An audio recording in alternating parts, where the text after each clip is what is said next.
ও আমার প্রিয় ভাইরা, যেই বাবা যেই মা দিনরাত পরিশ্রম করে মাথার ঘাম পায়ে ফেলে এক একটা মুহূর্ত আপনাদের হেফাজত করেছে, ওই বাবাই জানে, ওই মাই জানে সন্তানকে পরবর্তীতে কি পরিমাণ কষ্ট স্বীকার করতে হয়। রাতের পর রাত ঘুমকে পাড়ি দিতে হয়েছে, ঘুম করতে পারে নাই, দিনের পর দিন ভালো খাইতে পারে নাই, ভালো পোশাক গায়ে দিতে পারে নাই। আজ ওই বাবা ওই মায়ের জন্য একটি পোশাক কেনার মতো আপনার পকেটে টাকা থাকে না। আর যখন বিশ্বকাপ ফুটবল আসে হাজার হাজার টাকা খরচ করে আপনি পতাকার ব্যবস্থা করেন, প্রজেক্টরের ব্যবস্থা করেন, রাত থেকে আপনি হারাম খেলা দেখেন, এইটা কখনো আপনার জন্য জায়েজ হতে পারে না, বলেন ঠিক কিনা? আজ যদি বলা হয় একজন আলেমের কাছে, একজন মুফতির কাছে গিয়ে 10টা মিনিট ব্যয় করো, আজ যদি বলা হয় তাবলীগ জামাতে গিয়ে আধা ঘন্টা সময় ব্যয় করো, আজ যদি বলা হয় মসজিদের মাঝে গিয়ে 10 মিনিটের জন্য 1 ওয়াক্ত নামাজ আদায় করো, মুসলিম যুবক তোমরা রাজি হবে না। কিন্তু আজ যদি বলা হয় রাত 2টার সময় প্রজেক্টরের মাধ্যমে তোমাদেরকে ইহুদি নাসারাদের খেলা দেখানো হবে, তোমরা সারা রাত জেগে থেকে সেই খেলা দেখতে প্রস্তুত, বলেন ঠিক কিনা? أيها الذين آمنوا لا تتخذوا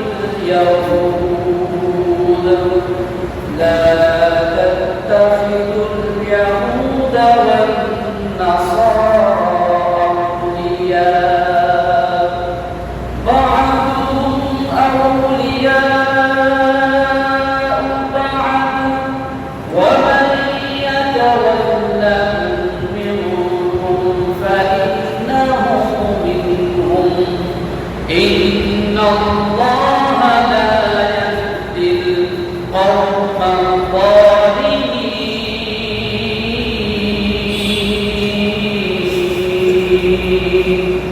আমার প্রিয় ভাইরা, কষ্ট লাগতে পারে, হুজুর আমি তো ব্রাজিলকে সাপোর্ট করি, হুজুর আমি তো আর্জেন্টিনাকে সাপোর্ট করি, হুজুর আমি ফ্রান্সকে সাপোর্ট করি, হুজুর আমি জার্মানিকে সাপোর্ট করি। আর এটা না যায় যে এখানেই কিছু করতে যাই, খেলতে যাই, ইসলাম এর মধ্যে চলে আসে, বলে এইটা আবার কেমন কথা, ইসলাম আমাদেরকে খেলতেই দেয় না।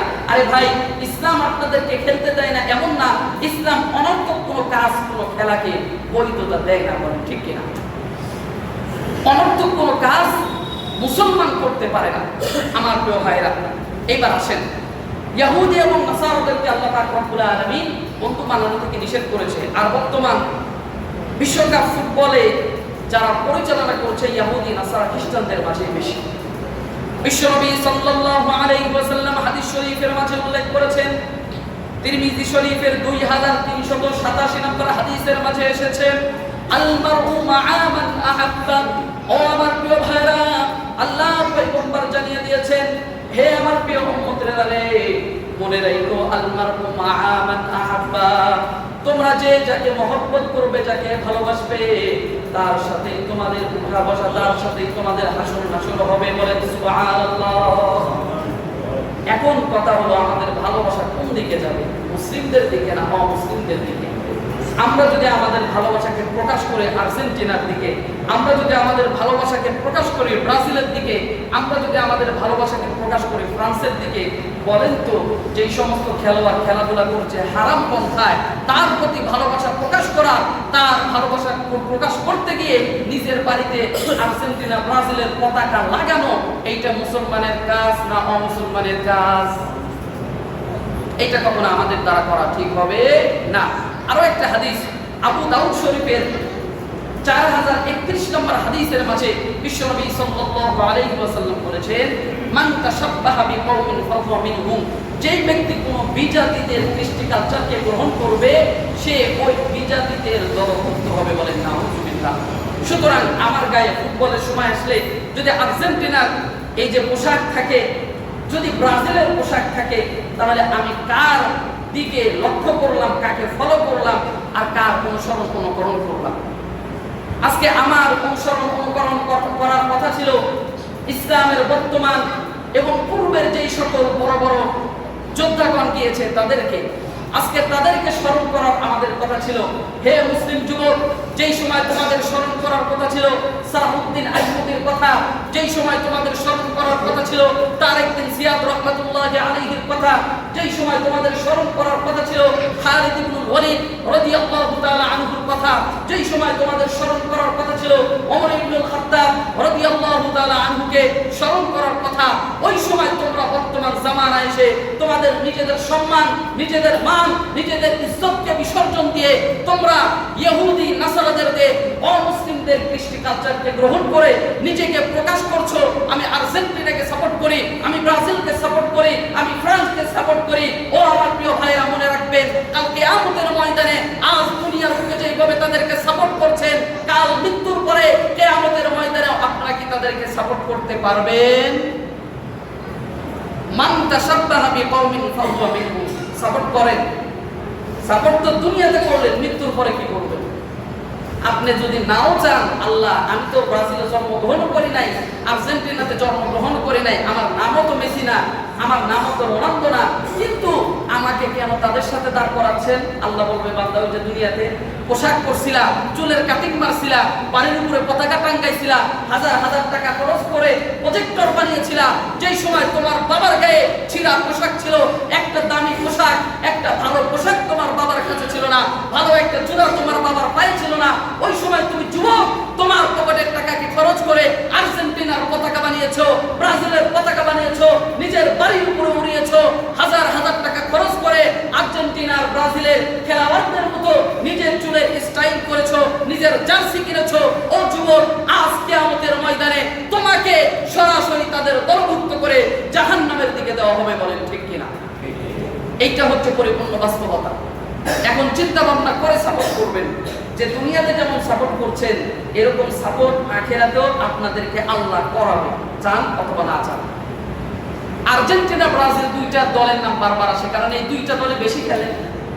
এই দুই দলের যে দুইটা দেশের নাম আর্জেন্টিনা এবং ব্রাজিল, দুই দেশের মাঝে খবর নিয়ে দেখেন, আমাদের বাংলাদেশের মানুষদের মাঝে যেই রকম উন্মাদনা তাদেরকে নিয়ে, তাদের স্বয়ং নিজের দেশের মাঝেও এমন উন্মাদনা পাগলামি নাই, ঠিক কিনা? এত পরিমাণ উন্মাদনা আমাদের যুবকদের মাঝে দেখা দিয়েছে, যেই দেশের খেলোয়াড় ওই দেশ যে পরিমাণ উন্মাদনা করে তাদেরকেও পিছিয়ে ফেলে দিয়েছে আমাদের দেশের যুবকরা। ও আমার প্রিয় ভাইরা, যদি এইটা আমাদের বাস্তবতা হয়ে থাকে, যদি এইটাই আমাদের অবস্থা হয়ে থাকে, তাহলে আপনি এই সিদ্ধান্তকেও মেনে নিতে বাধ্য হবেন। আল্লাহ পাক রব্বুল আলামিন কাল কিয়ামতের ময়দানে আপনার মৃত্যুর পর আপনার হাসর নাসর ওই রোনালদো মেসির সাথে করবে, ঠিক কিনা? তখন আপনি যদি চান, আল্লাহ আমি তো তাদের ধর্ম অবলম্বন করি না, আল্লাহ বলবে, রাসূল বলেছিল মান তাশাব্বাহা বিকওমিন ফাহুয়া মিনহুম, মেনেছো? বলে না, এখন যাও। আপনার আমার হাসর নাসর কার সাথে হবে? আপনার আমার কিয়ামতে উঠা কার সাথে হবে? ভালোদের সহবত প্রাপ্ত হওয়া, ভালোদের সহবতে আসা। আজ যদি বলা হয় একজন আলেমের কাছে, একজন মুফতির কাছে গিয়ে 10টা মিনিট ব্যয় করো, আজ যদি বলা হয় তাবলীগ জামাতে গিয়ে আধা ঘন্টা সময় ব্যয় করো, আজ যদি বলা হয় মসজিদের মাঝে গিয়ে 10 মিনিটের জন্য 1 ওয়াক্ত নামাজ আদায় করো, মুসলিম যুবক তোমরা রাজি হবে না। কিন্তু আজ যদি বলা হয় রাত 2টার সময় প্রজেক্টরের মাধ্যমে তোমাদেরকে ইহুদি নাসারাদের খেলা দেখানো হবে, তোমরা সারা রাত জেগে থেকে সেই খেলা দেখতে প্রস্তুত। বলেন ঠিক কিনা? এইটা কখনো আমাদের কৃষ্টি কালচার হইতে পারে না। জানি অনেকের মনে কষ্ট লাগছে, হয়তো গতকাল থেকে বিশ্বকাপ ফুটবল শুরু হয়েছে, অনেকেই জার্সি গায়ে দিয়েছেন, অনেকেই ফেসবুকে পোস্ট করেছেন, কিন্তু আমার প্রিয় ভাইরা, আপনাদেরকে কষ্ট দেওয়ার জন্য আমি বলছি না, আমি আমার দায়িত্বর জায়গা থেকে বলছি। কাল কিয়ামতের ময়দানে আল্লাহ পাক রব্বুল আলামিন আমাকে যদি জিজ্ঞাসা করেন, আপনাকে তো দায়িত্ব দেওয়া ছিল নবীনগর বাইতুল সালাম জামে মসজিদের খতিব হিসাবে, আপনি জুমার বয়ানে যেটা সঠিক সেইটা যেটা ব্যাঠিক এইটা মুসল্লিদেরকে বলেছেন কিনা? আমি 2 হাত তুলে বলবো, আল্লাহ আমি বলছি, বাকি মুসল্লিদের থেকে আপনি দেখে দেন। আমার কোনো দায়িত্ব নাই, বুঝবেন আপনারা, আমার দায়িত্বর জায়গায় এখানে শেষ। কিছুক্ষণ পরে নামাজ হবে, আমাকে আর কেউ কোনো প্রশ্ন করবে না। কিন্তু আজ দুনিয়ার বুকেও আপনারা প্রশ্নের সম্মুখীন হবেন, আখিরাতেও প্রশ্নের সম্মুখীন হবেন।